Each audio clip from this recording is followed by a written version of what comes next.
নমস্কার। রম্য গল্পমালায় সকল শ্রোতা বন্ধুদের জানাই স্বাগত। আপনাদের সাথে আমি রম্য মাইতি।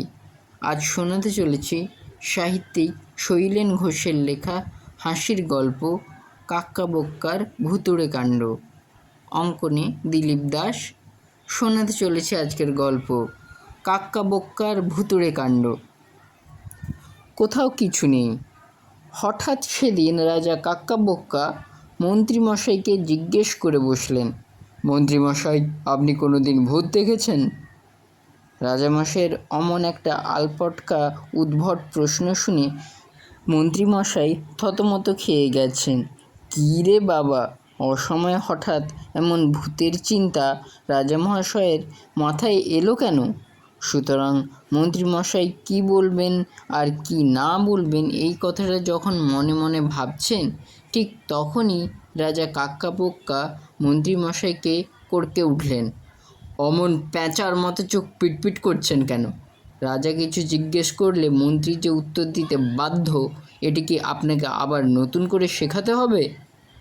তারপর কে জানি কী ভেবে রাজা কাক্কা বোক্কা ফস করে বলে বসলেন, আপনি দেখছি ঘোড়ারও অধম।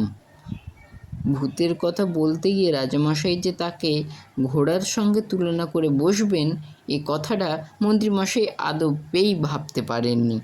তাই আমতা আমতা করে বলে উঠলেন, আগে মানে মার্জনা করবেন, আমি ঠিক বুঝতে পারলুম না।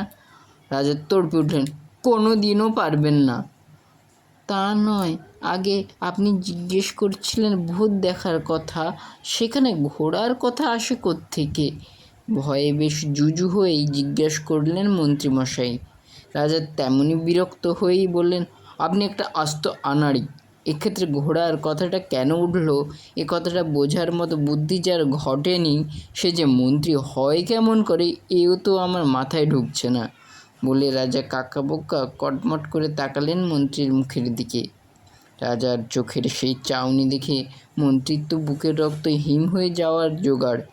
তিনি মনে মনে ভাবলেন, গেছি রে বাবা, এবার বোধহয় ঘোড়াই আমায় নিকেশ করে ছাড়লো। নিত্য নতুন ঝামেলা মানুষ আর কাহাতক সহ্য করতে পারে?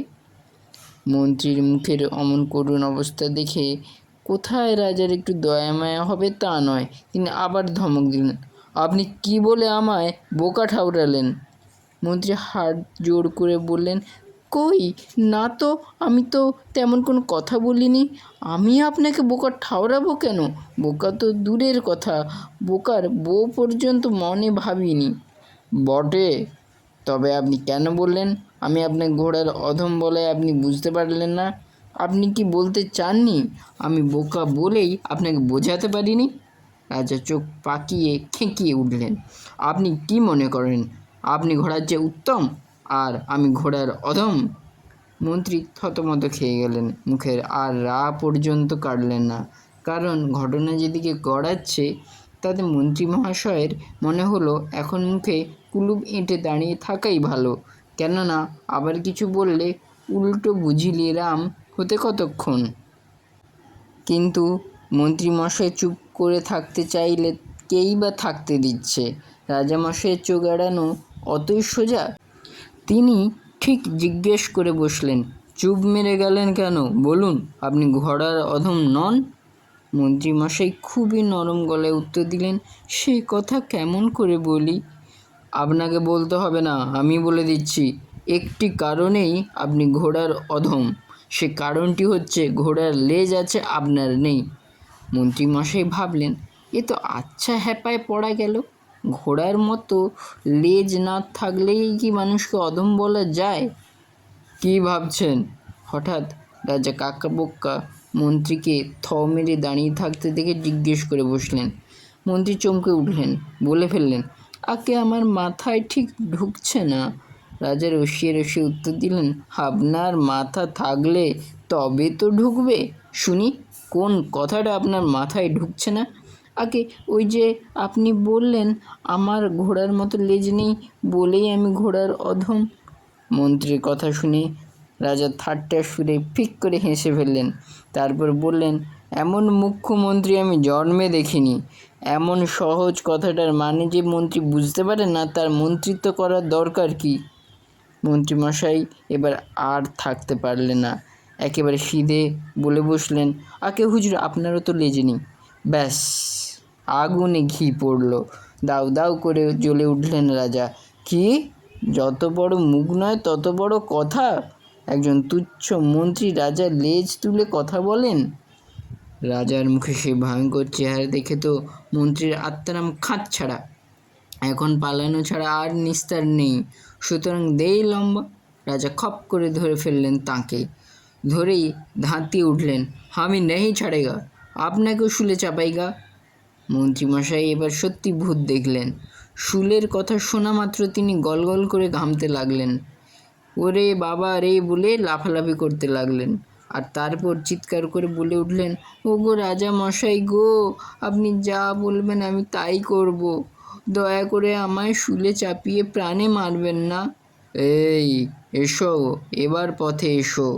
বলতে বলতে রাজা মন্ত্রীমশাইয়ের গাল ভর্তি দাড়ির ভেতর হাত গলিয়ে দিলেন। তারপর আদর করে বললেন, বাহ বাহ, এই তো লক্ষ্মী ছেলের মতো কথা। এ কথাটা আগে বললে তো এত কথা কাটাকাটির দরকার হতো না। রাজার আদরের ঠেলায় মন্ত্রীমশাইয়ের দাঁড়িতে এমন সুরসুরি লেগে গেল যে আর একটু হলেও তিনি খিলখিল করে হেসে ফেলতেন। খুব সামলে গেলেন।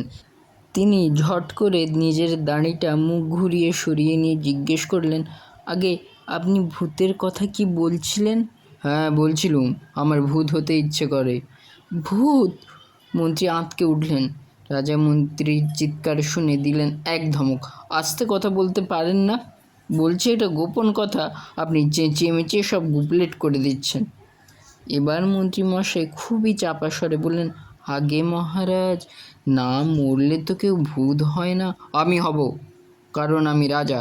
আমার যা ইচ্ছে যদি তা না করতে পারি, তবে আমার রাজা থাকাও যা আর না থাকাও তা, আপনি ব্যবস্থা করুন। মন্ত্রী ঢোক গিললেন, মানে? আপনি মন্ত্রী, আমার প্রধান পরামর্শদাতা। আমি না মরে কেমন করে ভূত হতে পারি তার ব্যবস্থা আপনাকেই করতে হবে। খুবই সহজ গলায় রাজা কাক্কা বোক্কা মন্ত্রীকে হুকুম করলেন। মন্ত্রী চোখে সর্ষে ফুল দেখলেন। রাজা বললেন, আমি একবার দেখতে চাই, মানুষ রাজাকে বেশি ভয় পায় না ভূতকে? মন্ত্রী ভয়ে ভয়ে ধরা ধরা গলায় বললেন, দেখুন রাজা মশাই, আপনি পদে পদে যদি আমাকে এমন করে বিপদে ফেলেন তবে আমি দাঁড়াই কোথায় বলুন তো?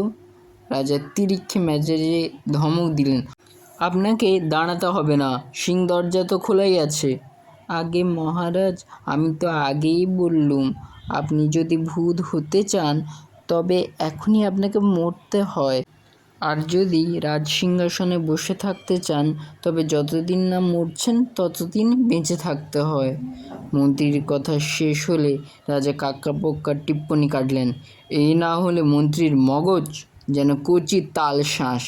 মন্ত্রীমশাইয়ের রাত্রের খাওয়ার ব্যবস্থাটা কি জানতে পারি? আগে রাত্রে আমি লুচি খাই। শুধু লুচি? আগে রাবড়ি লুচি। কিসের রাবড়ি? আগে দুধের রাবড়ি। কি দুধ? আগে গরুর দুধ। কি গরু? আগে শিংওয়ালা গরু। কি শিং? আগে লক্ষ্মণ সিং। কে লক্ষ্মণ? আরে জানি না, যান আঙুল চুষে খান, বলে মন্ত্রীমশাই খিচিয়ে উঠলেন। এই রে, রাজা তো রেগে টং। বটে, আমাকে আঙুল চুষতে বলা হচ্ছে? দাঁড়ান, আপনাকে রাবড়ি খাওয়াচ্ছি। না, আমি আপনাকে শুলেও চাপাবো না, ফাটকেও বন্দি করে রাখবো না। আজ থেকে 7 দিন আপনার লুচি রাবড়ি বন্ধ। 7 দিন স্রেফ উপোস, নির্জলা উপোস। আমাকে মুখ খিঁচে বলা, যার জানি না যান আঙুল চুষে খান, আঙুল চষাচ্ছি। মন্ত্রীমশাই আকুল হয়ে বলে ওঠেন, রাজা মশাই গো, আমি আপনাকে ওইসব কথা বলতে চাইনি, আমার ঠোঁট ফসকে কথাগুলো বেরিয়ে পড়েছে। রাজা কাক্কা বোক্কা তখন রাগে ঠক ঠক করে কাঁপছেন, চেঁচিয়ে উঠলেন, ঠোঁট ফসকে কি দাঁত ফসকে আমি শুনতে চাই না। আমার সব কথা 7 দিন খানা নেই মিলেগা। আমাকে তাচ্ছিল করা, আর জানি না যান আঙুল চুষে খান। মন্ত্রীমশাই কাকুতি মিনতি করে বলেন, আগে রাজামশাই টানা 7 দিন আমায় কিছুই যদি না খেতে দেন, সত্যি বলছি আমি মরে যাব। আপনি আমার হুজুর লুচি রাবড়ি খেতে না দেন, আমার দুবেলা দুবাটি হালুয়া হলেও চলবে, অন্তত হালুয়ার প্রার্থনাটা আপনি দয়া করে নাকচ করবেন না হুজুর। মন্ত্রীর কথা শুনে রাজা কাক্কা বোক্কার হাসি পেয়ে গেল। হাসতে হাসতেই বললেন, হালুয়া ঠিক আছে, অত করে যখন বলছেন আপনাকে দুবেলা দুবাটি হালুয়াই দেওয়া হবে, তবে এক শর্তে। কিসের শর্ত হুজুর? রাজা বললেন, আজ থেকে 3 দিনের মধ্যে আমি কেমন করে ভূত হতে পারি তার হদিশ আপনাকে জানাতে হবে। মনে রাখবেন, আমি না মরে ভূত হব। বলতে বলতে রাজা কাক্কা বোক্কা আর চোখে মন্ত্রীর মুখের দিকে তাকিয়ে রইলেন। সেই সময় মন্ত্রীর মুখখানা যদি দেখতে, ঠিক যেন আজবোজ একটি ধূমসক খোকা। মাথাটি নেড়ে রাজার শর্ত মেনে নিলেন। বিপদ থেকে বাঁচার জন্য মানুষ কী না করতে পারে। আচ্ছা, হালুয়ার জন্য মন্ত্রী দুম করে মাথা নেড়ে দিলেন। কাজটা কি ঠিক হলো? শুধু হালুয়া খেয়ে মানুষ বাঁচতে পারে? তার উপর তিনি মন্ত্রী, রাজকাজের যত ঝক্কি সেও তো তাঁকেই সামলাতে হয়। মন্ত্রিত্ব ছেড়ে যে পালাবেন তারও উপায় নেই, নিজের সংসার চলবে কী করে? সুতরাং হালুয়া খেয়েই তিনি 2 দিন কাটিয়ে দিলেন। 3 দিনের দিন তিনি আর পারলেন না। ঠিক করলেন রানীমার দ্বারস্থ হয়ে সব কথা তাঁকে খোলাখুলি জানিয়ে দেবেন। হলোও তাই। 3 দিনের দিন এক ফাঁকে তিনি সত্যই রানীমার কক্ষের সামনে হাজির হলেন। ওদিকে নিজের কক্ষে রাজা কাক্কা বোক্কা দিবানিদ্রা দিচ্ছিলেন, আর এদিকে নিজের ঘরে রানীমা লুকিয়ে লুকিয়ে আমসত্ত্ব চাটছিলেন, চাকুম চুকুম। ঠিক তখনই মন্ত্রীমশাই রানীর ঘরের দোরের সামনে গিয়ে দাঁড়ালেন। রেশমি পর্দার আড়ালে দাঁড়িয়ে ডাক দিলেন, রানীমা গো, রানীমা। রানীমা তাড়াতাড়ি মুখের আমসত্ত্ব গিলে ফেলে সাড়া দিলেন, কে ডাকেন? মন্ত্রীমশাই? আগে হ্যাঁ, আসুন, ভেতরে আসুন। মন্ত্রীমশাই পর্দা সরিয়ে আলতো পায়ে ঘরে ঢুকলেন। এই ফাঁকে রানীমা যে হঠাৎ 2বার ঠোঁটের উপর জিভ বুলিয়ে টুক করে জিভটি মুখের মধ্যে লুকিয়ে ফেললেন, সেটিও মন্ত্রীমশাই দেখতে পেলেন। কিন্তু তিনি আর জানবেন কেমন করে রানীমা জিভ দিয়ে আমসত্ত্বের সোয়াদ চাটছেন? তাই ভাবলেন রানীমা বোধহয় তাকে দেখে ভেংচি কাটলেন। কাজেই তিনি রানীমাকে যে কথাটা বলবার জন্য এলেন, সে কথাটা বলবেন কি বলবেন না এই নিয়ে দোনোমনো করতে লাগলেন। এমন সময় রানীমাই অবাক হয়ে জিজ্ঞেস করলেন, মন্ত্রীমশাই, এমন অবেলায় আমার ঘরে? মন্ত্রীমশাই কাঁচু মাচু হয়ে জিজ্ঞেস করলেন, আমি কি অবেলা আপনার ঘরে ঢুকে ব্যাঘাত ঘটালুম? রানী বললেন, না না, ব্যাঘাত ঘটাবেন কেন? মন্ত্রীমশাই বললেন, তবে আপনি আমায় দেখে জিভ বের করে ভেংচি কাটলেন যে? হাসির কথা শুনলে রানীদের যেমন করে হাসা উচিত, ঠিক তেমনি ফিক করে হেসে রানীমা লজ্জায় মুখে আঁচল চাপা দিলেন। তারপরে বললেন, সে কি কথা, আমি আপনাকে ভেংচি কাটবো কেন? আমার জিভটার ওই দোষ, লোক দেখলেই কিলবিল করে ঠোঁটের ফাঁক দিয়ে উকি মারে। জিভটা আমার ভারী বিচ্ছু, কিছু মনে করবেন না। বলুন, আপনার কি খবর? মন্ত্রী বললেন, আগে রানীমা, আমার খবর সে বলবার মতো নয়। রাজামশাইয়ের হুকুমে গত 2 দিন ধরে আমি শুধু হালুয়া খেয়ে আছি, এক প্রকার উপবাসী বলতে পারলেন। অথচ দেখুন, আমি কোনোই দোষ করিনি। এখন আপনি ছাড়া আমার আর গতি নেই। কেন, কী হয়েছে? আপনাকে হালুয়া খাবার হুকুম দিলেন মহারাজ? রানী অবাক। রাজা মশাইয়ের ইচ্ছে তিনি ভূত হবেন। ভূত? মহারানী এমনভাবে চমকে উঠলেন, মনে হলো যেন ভূত তাঁর চোখের সামনেই দাঁড়িয়ে। আগে হ্যাঁ, ভূত, মন্ত্রী উত্তর দিলেন। তারপর বললেন, রাজামশাই হুকুম দিয়েছেন যে তাঁর ভূত হওয়ার হদিশ আমাকে বলে দিতে হবে। আচ্ছা রানীমা, বলুন তো, মানুষ না মরলে ভূত হয়? তিনি আরও বলেছেন, 3 দিনের মধ্যে তাকে ভূত হওয়ার হদিশ না বলে দিতে পারলে আমায় শুলে চাপাবেন, আর রাত কাটলেই 3 দিন শেষ। রানীমা, আপনি বলুন এখন আমি কী করি? আপনি আমাকে বাঁচান। রানীমা মুখের থেকে আঁচল সরিয়ে মন্ত্রী মশাইয়ের সেই ভয় টসকানো মুখখানা দেখতে দেখতে বললেন, আপনি অত ভয় পাচ্ছেন কেন? মন্ত্রী উত্তর দিলেন, এখন ভয় ছাড়া আমার আর কি পাওয়ার আছে বলুন? আপনার ওই একটাই দোষ, একটুতেই আপনি ভয় পেয়ে যান। আর ভয় পান বলেই তো রাজামশাইকে ভূত কেন ব্রহ্মদত্তি পর্যন্ত গড়ে দিতে পারেন। মন্ত্রীমশাই যেন একটু সাহস পেলেন, জিজ্ঞেস করলেন, কেমন করে? আমি যেমন করে বলছি ঠিক তেমন করে। বলতে বলতে রানীমা পালঙ্ক থেকে নেমে মন্ত্রীকে বললেন, দাঁড়ান, আমি আসছি। বেশিক্ষণ লাগলো না, একটু পরেই রানীমা হাজির হলেন, হাতে একটি কাগজের ছোট্ট মোড়ক। মন্ত্রীর সামনে এসে মুচকি হাসলেন, হাসতে হাসতে বললেন, এই নিন মন্ত্রীমশাই, মহারাজের ভূত হওয়ার ফুসফাস মন্ত্র। বলে কাগজের মোড়কটা মন্ত্রীর হাতে দিলেন। মন্ত্রীমশাই মোড়কটি হাতে নিয়ে জিজ্ঞেস করলেন, এইটি নিয়ে আমি কি করব? রানী বললেন, রাজামশাইকে এই মোড়কটি দিয়ে বলবেন, রাত যখন অন্ধকার হবে সেই অন্ধকার রাতে শোবার সময় এই মোড়কটি খুললে রাজামশাই ফুসফাস মন্ত্র পড়া একটি ফুল পাবেন। সেই ফুলটি কচমচ করে খেয়ে ফেললেই তিনি ভূত হয়ে যাবেন। মন্ত্রীমশাই ভয়ে ভয়ে জিজ্ঞেস করলেন, আচ্ছা রানীমা, আমার কিছু হবে না তো? কিচ্ছু হবে না, আমি আছি, আপনার ভয় কিসের? মন্ত্রীমশাই বললেন, তবে আমি আসি? হ্যাঁ, আসুন। যাই হোক, যখন রাজা দুপুরের ঘুম ভাঙার কথা তখনই তাঁর ঘুম ভাঙল, যখন রাজার মন্ত্রীকে ডাকার কথা তখনই তার ডাক পড়ল। মন্ত্রীমশাই ফুসফাস মন্ত্র পড়া মোড়কটি ট্যাঁকে গুজে রাজা কাকাবক্কার সামনে হাজির হলেন। রাজা জিজ্ঞেস করলেন, কী খবর?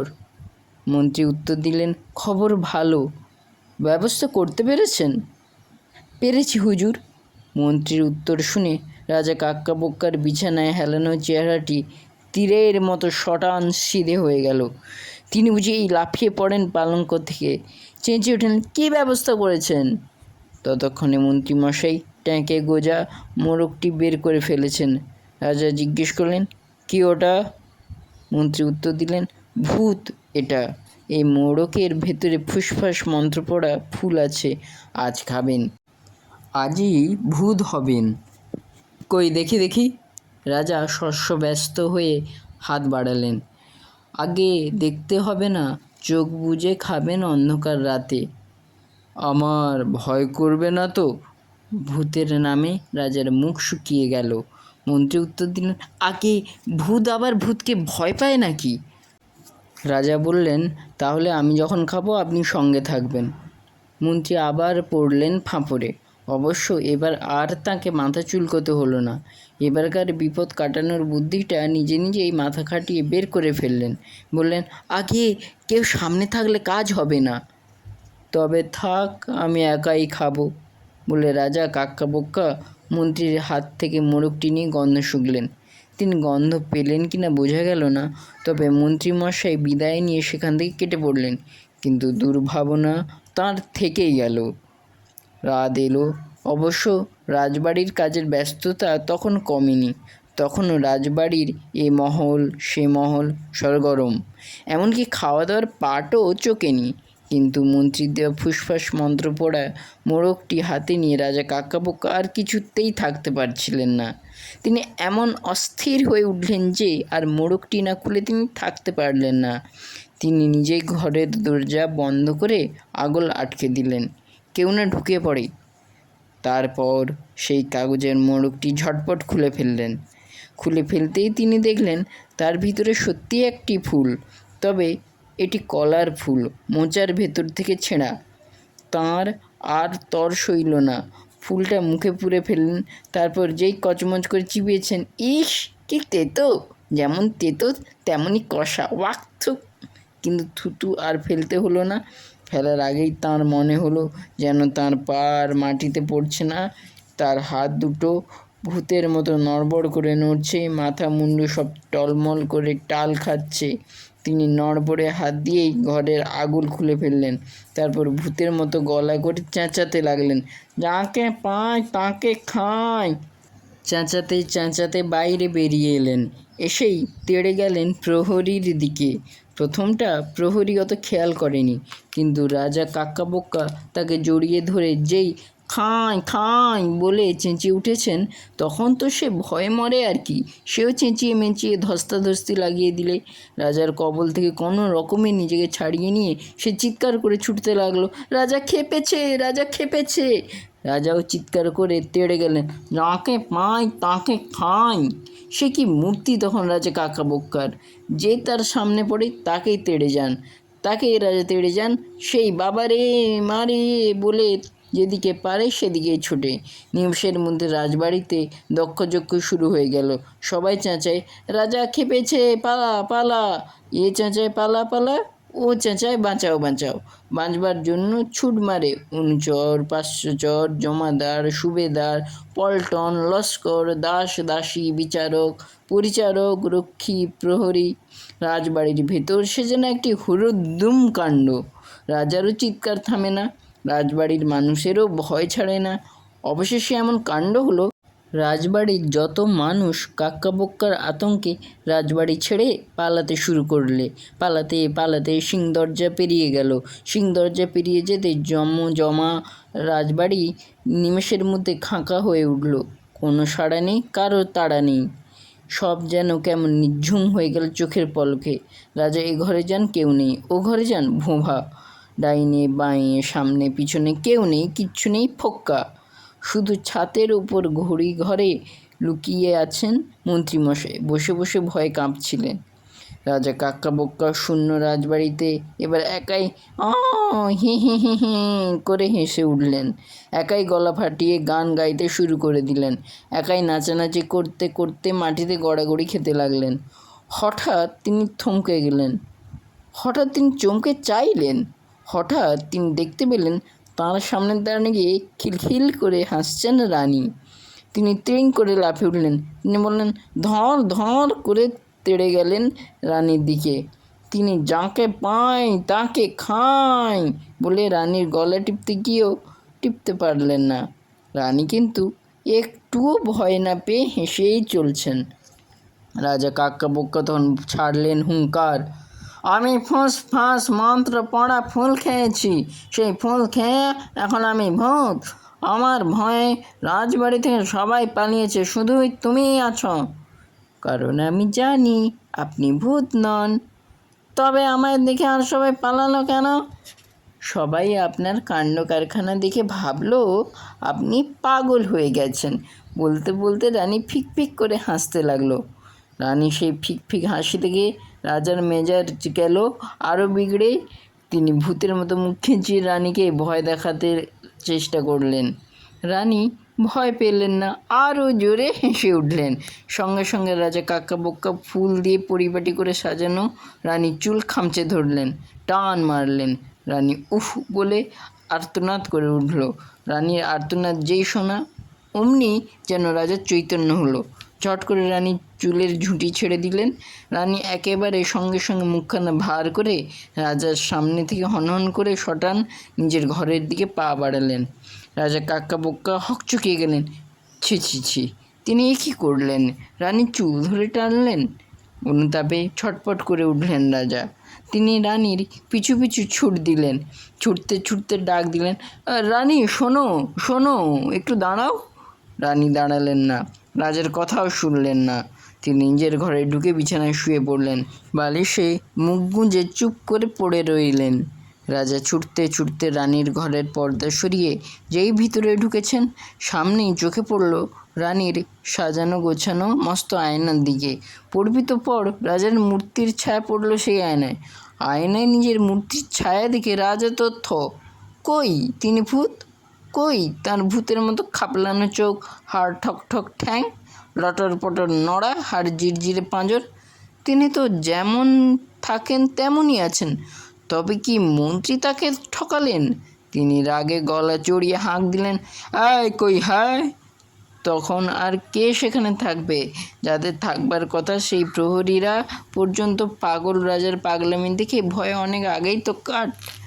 রাজার হাঁক শুনে সাড়া দেওয়ার মতো সেখানে তখন একজনই ছিলেন, তিনি রানী। বিছানা থেকে মুখ তুলে তিনি বললেন, আমি? হ্যাঁ। আপনার কাকে চাই? মন্ত্রীকে। কেন? মন্ত্রী আমায় ঠকিয়েছেন। আমাকে মিথ্যে একটা ফুল খাইয়ে বলেন কিনা আমি ভূত হব। রানী উত্তর দিলেন, ফুল তিনি খাওয়াননি, আপনার খাওয়ার জন্য আমি তাঁর হাত দিয়ে পাঠিয়ে দিয়েছিল কাঁচকলার ফুল। তুমি? রাজা অবাক হলেন। হ্যাঁ, শান্ত গলায় উত্তর দিলেন রানী। কেন? আপনাকে ভূতে পেয়েছিল বলে। আপনি কি জানেন না মহারাজ, কেউ না মরলে ভূত হয় না? আর আপনিও এমন একটা কাঁচকলার ফুল খেয়ে ভূতের মতো নাচতে শুরু করে দিলেন, এমনকি আমার চুলের মুঠি ধরে আমাকে অপমান করলেন। রানীর কথা শুনে রাজা কাক্কা বোক্কা আস্ত বোকার মতো ফ্যাল করে রানীর মুখের দিকে তাকিয়ে রইলেন।